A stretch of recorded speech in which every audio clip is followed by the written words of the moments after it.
Welcome to this explainer. Today, we're diving into something absolutely fascinating. It's a profound, honestly kind of counterintuitive psychological shift that happens in men. We're talking about that guy who is quietly doing all the emotional heavy lifting in the background. But then, almost out of nowhere, this massive internal shift happens. It's not some big dramatic movie moment speech. It's quiet. He simply reclaims his self-respect. And as we're going to see today, that deeply personal shift, it completely transforms how the entire world responds to him. Let's get into it. Okay, let's dive into this. The real emotional stakes we're unpacking today basically boil down to one hard truth. A man who doesn't respect himself cannot be respected by anyone else. Think about it. When a guy is constantly softening himself, over-accommodating everyone, just making himself smaller to keep the peace, he probably thinks he's just being the good guy, right? He might even confuse all that people-pleasing with love.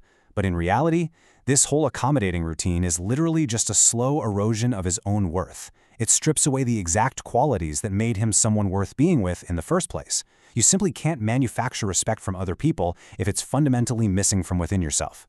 So here is a quick roadmap for our explainer today. We'll kick things off with the invisible exhaustion, then move into protection versus self-respect, redefining communication and boundaries, reclaiming time and energy, the power of presence, and finally wrap it up with the attraction paradox. We're going to trace this whole transformation step by step, from the hidden, draining reality of low self-respect all the way to the raw, magnetic presence of a man who has finally decided to choose himself. All right, Section 1, the invisible exhaustion. Let's start right at the beginning and look at the unseen, incredibly draining reality of operating without that baseline of self-respect. You know, you might actually recognize some of these specific signs of exhaustion either in yourself or maybe someone you know. He's the guy texting back instantly just to manage her reaction. He's the one rearranging his entire weekend schedule for no real reason other than she seemed a little off. He's literally rehearsing conversations in his head, lying awake at 2 in the morning, calculating every single word just to avoid conflict.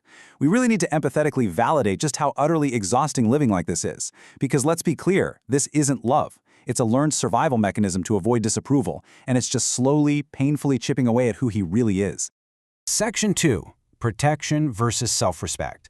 Now, eventually all of this exhaustion leads to a breaking point, a critical moment where a shift finally occurs. But we need to be crystal clear on one thing right now. When a man finally chooses himself, he is not becoming selfish, unavailable, or cold.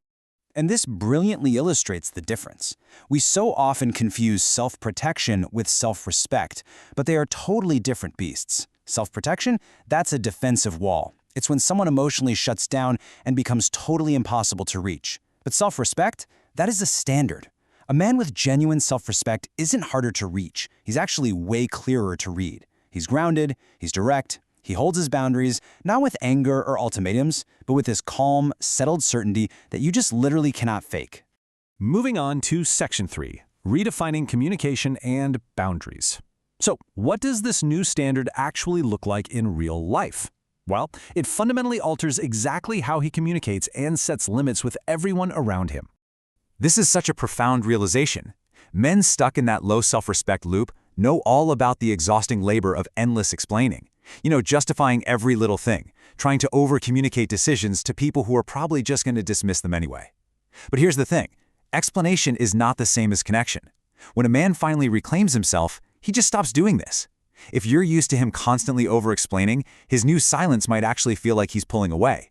But he's not withdrawing. What you're witnessing is just the absence of anxiety. He's finally realized that his clarity doesn't actually need someone else's approval to be valid.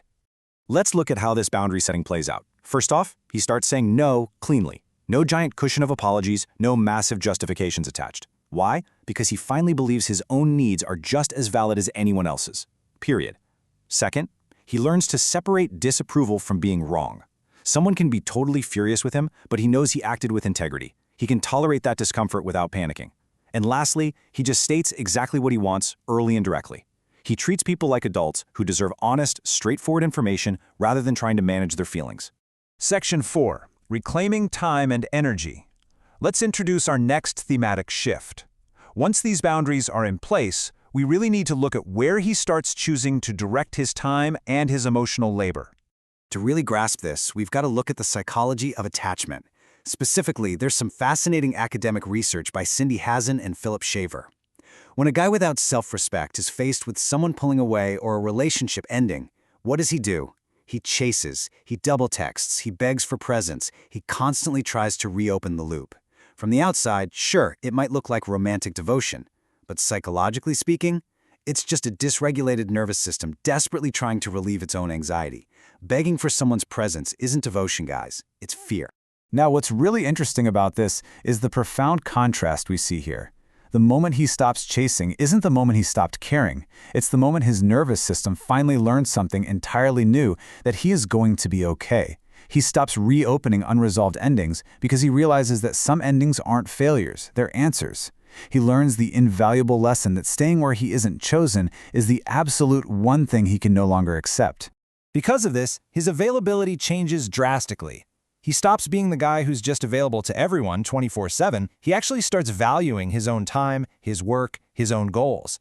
He builds a life that he's genuinely reluctant to interrupt. Plus, he completely withdraws from being this compulsive fixer for everyone else's problems. So many guys mistake being needed for being valued, you know? They confuse carrying someone else's emotional baggage with being loved. But with self-respect, he realizes that sometimes the absolute most loving thing you can do for someone is not rescue them. Section 5. The power of presence. This brings us to a really fascinating shift. We've talked about boundaries and time, but let's shift the narrative over to the physical and mental side of this transformation as he begins to truly occupy his space. The psychology here is surprisingly physical. There's this incredible Harvard research by Amy Cuddy on embodied cognition. It shows that our body posture doesn't just signal confidence to other people, it actively generates it within ourselves. Changing your posture literally changes your psychology. So for a man finding his worth, self-respect often starts right there in the body. It actively changes his internal state before his conscious mind even fully catches up. And you can literally see it happen. He stops physically shrinking in rooms that used to make him feel small. He drops the act. He stops presenting this perfectly calibrated, armored version of himself just to win acceptance. He just takes up the space he's entitled to. Furthermore, based on research into identity consistency, he can now sit comfortably in total solitude. A quiet Friday night alone? It no longer feels like this heavy verdict that he's somehow insufficient. He doesn't need constant external validation anymore. He just drops the whole audience management routine and allows himself to just be. It makes him incredibly whole. Section 6. The attraction paradox. And this leads us perfectly right into the climactic reveal of this explainer. We're going to bring all these themes together into one incredibly powerful underlying truth. So the crucial point is this incredible paradox.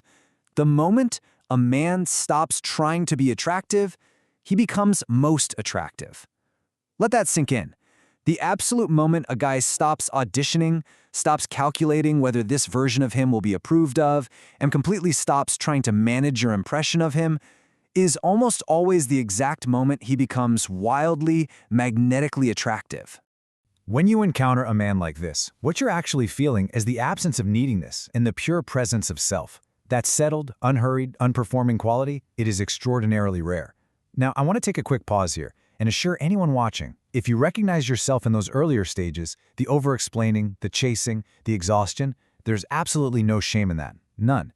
You were just responding to what you learned about how to stay safe in the world.